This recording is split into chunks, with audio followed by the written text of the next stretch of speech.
विराम चिन्ह। आज हम पढ़ेंगे विराम चिन्ह। विराम का शाब्दिक अर्थ विश्राम अथवा ठहराव से होता है।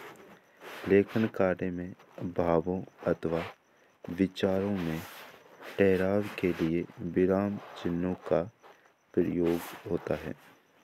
इनके प्रयोग में सावधानी रखनी चाहिए, अन्यथा अर्थ बदल जाता है।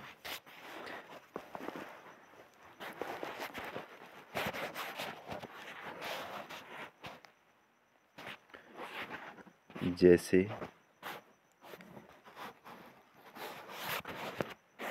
रोको, रोको मत जाने दो, भाव पकड़ लो।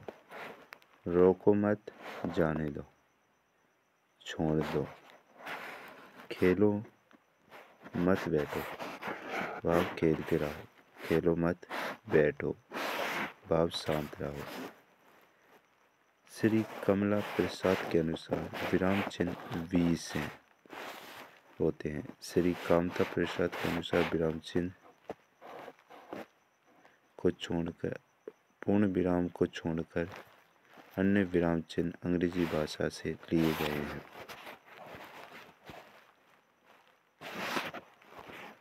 आधुनिक हिंदी भाषा में प्रयोग होने वाले कुछ विराम चिन्ह निम्न प्रकार हैं। पूर्ण विराम।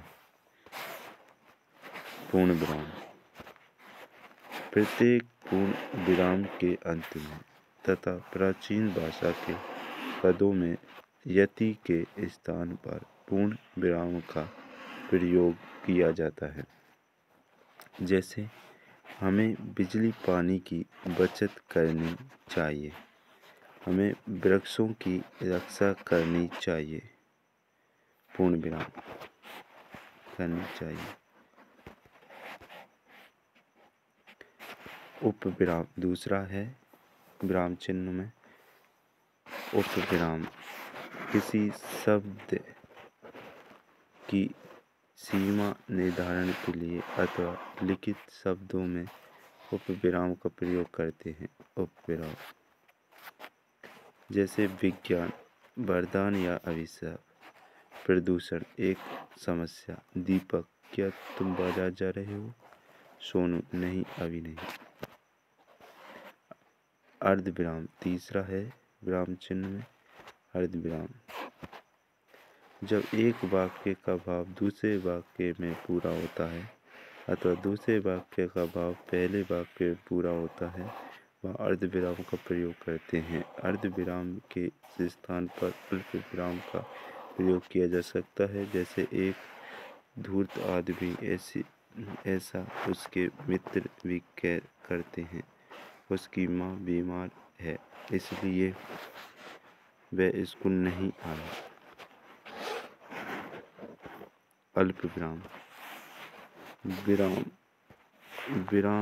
अल्पविराम का क्षेत्र व्यापक होता है। इसका प्रयोग कम ठहराव के लिए होता है। इस चिन्ह का प्रयोग निम्नलिखित स्थानों पर होता है।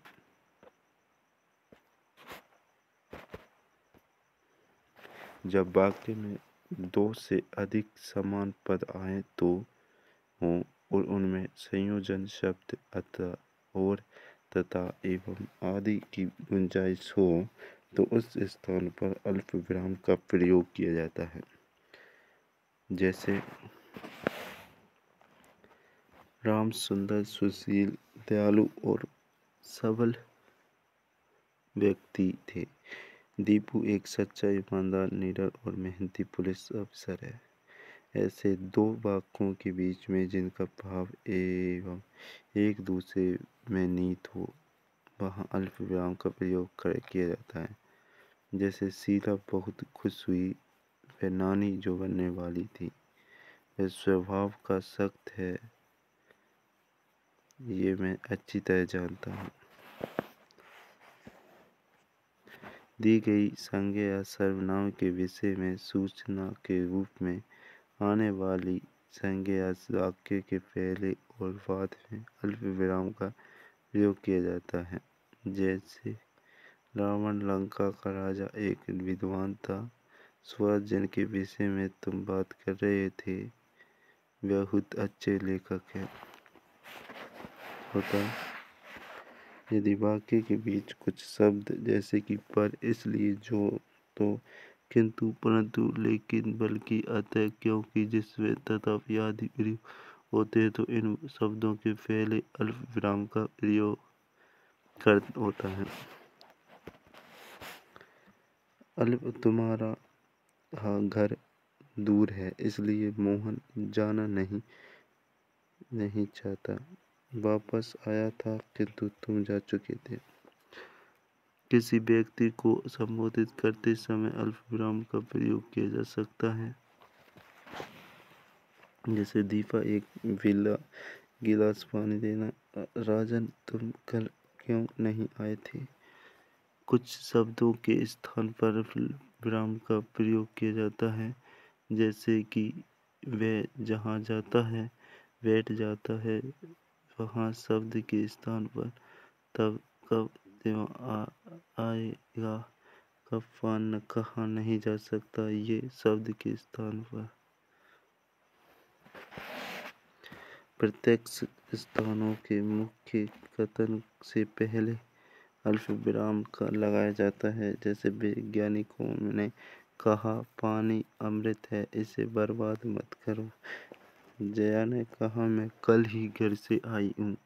हाँ नहीं, बस सचमुच सब आधा जैसे शब्दों के शुरू होने वाले वाक्यों में से शब्दों के बाद अल्प विराम का प्रयोग किया जाता है। नहीं, उसने मुझे नहीं बताया, बस इतनी होनी थी सी बात थी, संयुक्त हम नहीं।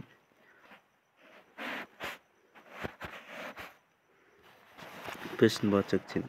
प्रश्न का बोध कराने वाले वाक्यों के अंत में प्रश्नवाचक चिन्ह का प्रयोग किया जाता है।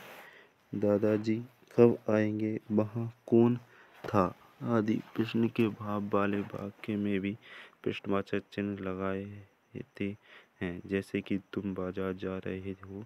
कभी कभी प्रश्नवाचक शब्द होने पर भी वाक्य प्रश्नवाचक नहीं होता। ऐसी स्थिति में प्रश्नवाचक चिन्ह नहीं लगाते हैं। जैसे क्या बताऊं श्रीमान, वह कब कहाँ जाता है, किसी को नहीं पता।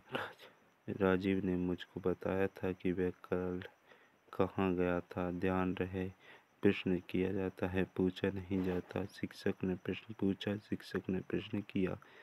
विस्मयादि चिन्ह। विस्मयादि बोधक चिन्ह किसी व्यक्ति को संबोधित करते समय अथवा हर्ष, शोक, घृणा, करुणा, भय, आश्चर्य, प्रेम आदि भावों को व्यक्त करने के लिए विस्मयादि बोधक चिन्ह का प्रयोग किया जाता है।